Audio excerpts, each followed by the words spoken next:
읽어주는 아침 묵상 말씀입니다. 오늘은 신명기 32장 말씀으로 모세의 마지막 찬양이라는 제목으로 묵상했습니다. 모세는 하나님의 자비와 백성의 우매무지함과 악함 사이에서 많은 슬픔을 맛보았습니다. 모세는 생애 종착역에서 하나님께 마지막으로 찬양하는 말씀이 본문 말씀인데, 성도들도 하나님을 찬양하는 삶을 살아야 한다고 말합니다. 그렇다면 모세는 어떤 찬양을 불렀을까요? 첫째로 하나님의 위엄과 사랑을 찬양하였습니다. 1절부터 14절의 말씀입니다. 120년의 인생을 살아온 모세는 요도함이 없으신 하나님을 찬양합니다. 그리고 하나님의 교훈과 성품을 찬양합니다. 이러하신 하나님께서 이스라엘을 자기 백성으로 택하셔서 기업으로 삼으셨습니다. 짐승이 부르짖는 광야에서 만나 주시고 호위하시며 눈동자같이 지켜주셨습니다. 독수리가 새끼를 훈련하여 하늘의 왕자로 키우듯이 이스라엘을 광야에서 훈련하여 열국 중에서 뛰어난 백성으로 삼으셨습니다. 마침내 젖과 꿀이 흐르는 가나안 땅, 약속의 땅을 주셨습니다. 때문에 이스라엘은 모든 위엄을 하나님께 돌려야 합니다.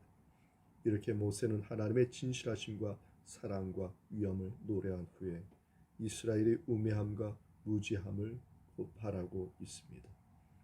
이스라엘의 완악함과 간사함을 표현하는 것입니다. 이스라엘이 왜 이렇게 되었을까요? 과거 역사의식을 잊었기 때문입니다. 모세는 찬양을 통해 후손들에게 역사 교육을 시키려고 하고 있습니다. 그래서 하나님의 은혜를 잊지 말고 하나님을 찬양하는 삶이 되기를 바라고 있습니다. 둘째로 이스라엘의 배신에 대한 하나님의 진노를 노래하고 있습니다. 15절에서 25절 말씀입니다. 하나님께서는 끊임없는 신실한 사랑과 위엄으로 이스라엘을 선택하여 약속의 땅 가나안까지 인도해 주십니다. 그런데 이스라엘은 하나님을 어떻게 대합니까? 사랑받은 이스라엘은 삶이 윤택해지고 편안해지자 하나님을 버렸습니다. 물질적 복이나 풍요가 하나님에 대한 감사와 찬양보다는 하나님을 버리고 떠난 원인으로 작용한 것입니다. 여기서 우리는 인간의 본질이 얼마나 사악하고 간사한지 발견하게 됩니다. 성도에게 있어서 물질적 풍요는 어떤 면에서는 복이 되기도 하지만, 그러나 이것이 믿음의 시험이기도 하다는 것을 기억하시기 바랍니다. 이스라엘의 배교와 폐역에 대하여 모세는 하나님의 무서운 심판이 뒤따라옴을 계속해서 노래합니다.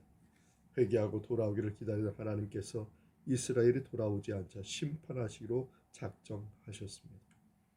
하나님께서는 그들을 심판하시며 쉽게 질투하신 이유는 무엇입니까? 하나님께서 이스라엘을 너무나 사랑하시기 때문입니다. 하나님께서는 이스라엘 백성들을 사랑하시고 이스라엘 백성들이 하나님을 버림에도 불구하고 그들을 잊지 않으셨습니다. 하나님의 은혜인 것이죠. 그래서 하나님의 백성들은 가나안 땅에 살아갈 수가 있었던 것입니다. 사랑하는 성도 여러분, 하나님을 버리지 마시고 하나님을 의지하시고 하나님을 마음과 뜻과 힘과 목숨을 다해 사랑하는 그러한 삶이 되기를 바랍니다. 셋째는 하나님의 약속과 긍휼을 찬양하고 있습니다. 25절에서 43절의 말씀입니다. 범죄한 이스라엘이 돌아오기를 기다리던 하나님께서는 이스라엘이 돌아오지 않자 징계하십니다. 이방 민족에게 멸망당하여 세계 도처에 흩어지게 하시지만, 그러나 하나님께서는 이스라엘 백성들을 다시 모으신다고 말씀하고 있습니다. 모세는 이스라엘 최종 회복과 대적들이 최종 멸망을 선포합니다. 이렇게 하나님께서는 범죄한 자기 백성을 벌하시고 책질하십니다.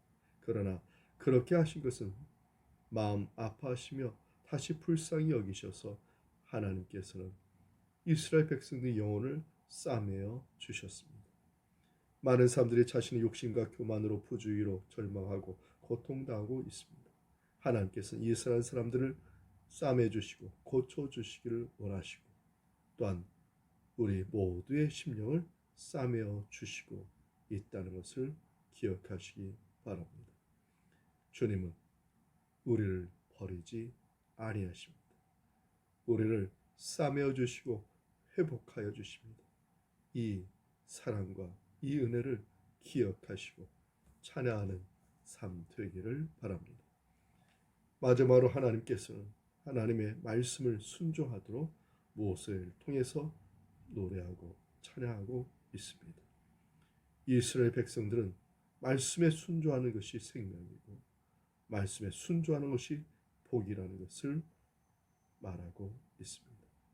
사랑하는 성도 여러분, 오늘 이 하루 하나님의 자녀로서 하나님의 말씀에 순종하며 사시길 바랍니다. 믿는 자에게 약속된 약속의 유업이 반드시 있음을 믿고 하나님께서 우리를 버리지 아니하시고 사랑하심을 믿고 믿음으로 살아가시면서 하나님을 찬양하고 영광 돌리기를 바랍니다. 이 말씀의 은총이 우리 모두에게 함께하기 바랍니다. 아멘.